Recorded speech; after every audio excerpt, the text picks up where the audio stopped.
బెల్లంపల్లి పట్టణంలో అంగన్వాడీలో అంబేద్కర్ చౌరస్తా వద్ద నల్ల దుస్తులు ధరించి మానవాహారం చేపట్టారు. ఈ సందర్భంగా మాజీ ఎమ్మెల్యే శ్రీదేవి వారి నిరసన కార్యక్రమానికి మద్దతు తెలుపుతూ టీఆర్ఎస్ పార్టీ మహిళా మంత్రి అయినటువంటి సత్యవతి రాథోడ్ అంగన్వాడీలను పిలిపించుకొని సమస్యలు పరిష్కరించాలని ఈ సందర్భంగా తెలిపారు. మీరు కూడా ఒక మహిళ అయ్యుండి మహిళలు ఎటువంటి పనులు చేస్తారో మీకు తెలియదా? పిల్లలకు టీకాలు వేస్తూ ఇంకా అనేక ఆరోగ్య సమస్యలు వచ్చినప్పుడు వారు చేసే సేవ ఎలాంటిదో అందరికీ తెలుసన్నారు. ఎలక్షన్స్ వచ్చినప్పుడు ప్రభుత్వం వారితో సర్వేలు చేపిస్తారని విమర్శించారు. కావున అంగన్వాడీలు చేసే శ్రమను గుర్తించాలని, ఏ ప్రభుత్వం వచ్చినా వారితో లాభాలు ఉంటుందని తెలిపారు. మీరు ఒక గిరిజన మహిళ కావున ముఖ్యమంత్రితో మాట్లాడి అంగన్వాడీల సమస్యలను పరిష్కరించాలని ఈ సందర్భంగా డిమాండ్ చేశారు.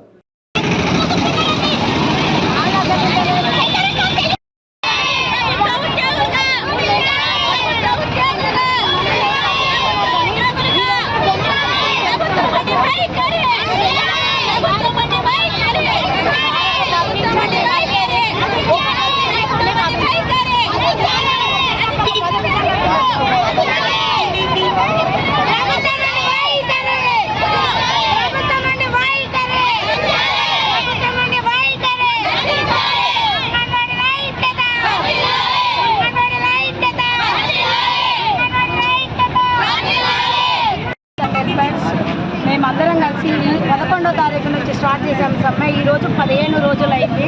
మేము ప్రభుత్వ ఉద్యోగులు గుర్తించాలి, మమ్మల్ని కనీస వేతనం 26,000 రూపాయలు ఇవ్వాలి. సుప్రీంకోర్టు తీర్పు ప్రకారం గ్రాడ్యుటీ చెల్లించాలి. మాకు రిటైర్మెంట్ బెనిఫిట్ వచ్చేసి టీచర్లకు 10 లక్షలు, ఆయేలకు 5 లక్షలు ఇవ్వాలనేసి మేము చెప్తున్నాము. మాకు 65 సంవత్సరాలకు రిటైర్మెంట్ కాకుండా 60 సంవత్సరాలకే రిటైర్మెంట్ చేసి మా జీతంలో సగం పెన్షన్ ఇవ్వాలి అనేసి మేము ప్రభుత్వాన్ని కోరుచున్నాము. ఈ తరుణంలో సత్యవతి రాథోడ్ కాదు, ఆగస్టు 18వ తారీఖున మమ్మల్ని చర్చలకు పిలిపించి ఏం చెప్పిందంటే, మీ న్యాయమైన డిమాండ్స్ ఉన్నాయి, మిమ్మల్ని నెరవేరుస్తాము, మేము కేసీఆర్ సార్తో మాట్లాడదామనేసి అన్నారు. అప్పుడు మాట్లాడినాక తను ఏం చెప్పిందంటే, అమ్మ మీకు రిటైర్మెంట్ బెనిఫిట్ వచ్చేసి టీచర్లకు 1,00,000 రూపాయలు, ఆయేలకు 50,000 రూపాయలు ఇస్తామని అన్నారు. ఇది ఎంతవరకు కరెక్ట్ అని మేము ప్రభుత్వాన్ని అడుగుతున్నాము.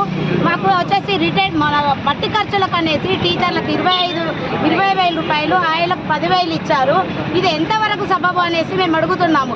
48 సంవత్సరాలుగా మేము అంగన్వాడీ టీచర్లుగా 110 రూపాయలతోటి స్టార్ట్ చేసినాము. ఈ రోజున వచ్చేసి 47 సంవత్సరాలకు మీకు రిటైర్మెంట్ 1,00,000 రూపాయలు ఇస్తాము, మీరు వెళ్ళిపోండి అంటున్నారు. ఇప్పుడు ప్రభుత్వం వచ్చినాక 9 ఏళ్లలో ఒక ఎమ్మెల్యేకు, ఎంపీలకు ఎంతెంత జీతాలు ఉన్నాయని మేము ప్రభుత్వాన్ని అడుగుతున్నాము. ఈ లెక్కన చూస్తుంటే మేము అడిగేటి ఏమైనా కొంతమ్మ కోరికలా? మా కనీస వేతనం 26,000 ఇవ్వండి, లేకపోతే ఇంకా ఉధృతంగా మేము ఎంతవరకైనా చేయడానికి అంగన్వాడీ టీచర్లుగా సిద్ధంగా ఉన్నాము. ఈ సమయం ఎన్ని రోజులు కొనసాగుతుంది అనేది ప్రభుత్వం దిగి వచ్చేంత వరకు మేము ఈ పోరాటం ఇలాగే కొనసాగిస్తామని ప్రభుత్వాన్ని హెచ్చరిస్తున్నాము. నిరాహార దీక్ష చేయడం జరుగుతూ ఉంది.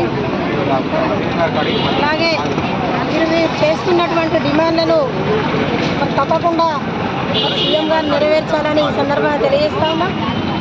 మరి ఏదైతే సత్యవతి రాథోడ్ మినిస్టర్ గారు వారిని పిలిపించుకొని మరి ఏవైతే మీ డిమాండ్స్ అన్ని మేము నెరవేరుస్తామని మరి ఇప్పుడు మాట తప్పడం కాదు. మీరు ఒక మహిళ, గిరిజన మహిళ, మరి ఈ విధంగా ఆడవాళ్ళు ఏం చేస్తారు, అంగన్వాడీ టీచర్స్ ఏం చేస్తారు, రాష్ట్రంలో ప్రతి ఎలక్షన్లో కానీ, ప్రతి టీకాలు కానీ, పిల్లలకు ఇలాంటి ఎన్నో సమస్యలు వారు చేస్తూ ఉన్నారు. ఇప్పుడు 40 ఏళ్ళ నుండి చేస్తూ ఉందని చెప్తా ఉంది. వాళ్ళు రిటైర్మెంట్ కూడా మరి డబ్బులు కావాలని వాళ్ళు డిమాండ్ కూడా చేయడం లేదు. కాబట్టి వాళ్ళు చేసినటువంటి పనిని మనం గుర్తించాలి. ఎందుకంటే అంగన్వాడీ టీచర్స్ ఎప్పుడు కూడా మనకు బెనిఫిట్, ప్రభుత్వాలకు బెనిఫిట్ ఎప్పుడు కూడా, ఏ ప్రభుత్వం అన్నా రాని ప్రభుత్వాలకు బెనిఫిట్. కాబట్టి వారు చేస్తున్నటువంటి డిమాండ్లను తప్పకుండా మనం గుర్తించాలి. మీరు ఒక మహిళ, మీరు తప్పకుండా మీరు కొట్లాడి సీఎం గారిని, మీరు ఒక మహిళ రాష్ట్రంలో, సబితా ఇంద్రారెడ్డి గారు, మీరు ఇద్దరే మహిళలు రాష్ట్రంలో. మరి ఇలాంటి మహిళలను మీరు మాట్లాడి ఏ విధంగానైనా మరి సీఎం గారిని, ప్రభుత్వాన్ని ఒప్పించి మరి మహిళలకు న్యాయం చేయాలి కదా. ఎవరు చేస్తారు? మరి ప్రభుత్వంలో ఉన్నది 10 సంవత్సరాల నుంచి మీరే వెళ్తున్నారు. తప్పకుండా మీరు చేయవలసిన బాధ్యత మీకు ఉంది. మరి మహిళలను కూడా మీరు గుర్తించకుంటే మరి ఇంకేం చేస్తారు? మరి మహిళా శాతము ఈరోజు 33% మహిళా శాతం మరి మన రిజర్వేషన్ అయింది. మరి దానిని మరి రాబోయే కాలంలో ఎలా తీస్తారు? ఇప్పుడు ఇద్దరు మహిళలే వీళ్ళు చేస్తలేరు, అంగన్వాడీ మహిళలు చేస్తలేరు. రాబోయే కాలంలో ఏం చేస్తారు అనేది మాకేమి కూడా పంచుకోవడం లేదు. దీన్ని తప్పకుండా మీరు పరిష్కరించేంత వరకు వాళ్ళ డిమాండ్స్ పరిష్కరించేంత వరకు మేము మద్దతు తెలియజేస్తాం. వారు కూడా తప్పకుండా నిరోధిత మరి వేరే ఉంటారు. మీరు మాకు ఇచ్చేంత వరకు మీరు ఒక మహిళ కాబట్టి రాతోడు కాదు, తప్పకుండా వాళ్ళ సమస్యలను మన సీఎం కూడా మీరు ఎవరు చెప్తారో ప్రభుత్వానికి చెప్పి వారి నెరవేరంగా 10 లక్షలు చేసే అంటున్నారు. అలా ఆయనకు 10 లక్షలు అంటున్నారు. ₹1,00,000 ఏంటండి? ₹1,00,000 ఏం ₹1,00,000 బిచ్చవేస్తున్నారు? ఎవరికి బిచ్చవేస్తున్నారు? ₹1,00,000 సంవత్సరాలు 40 సంవత్సరాలు సర్వీసుని దేనికి లక్ష? ఈ లక్షలలో మీరు అన్ని చేసుకుంటున్నారా? లక్షలలో చేసుకున్నారా? కోట్లు పోస్తున్నారా?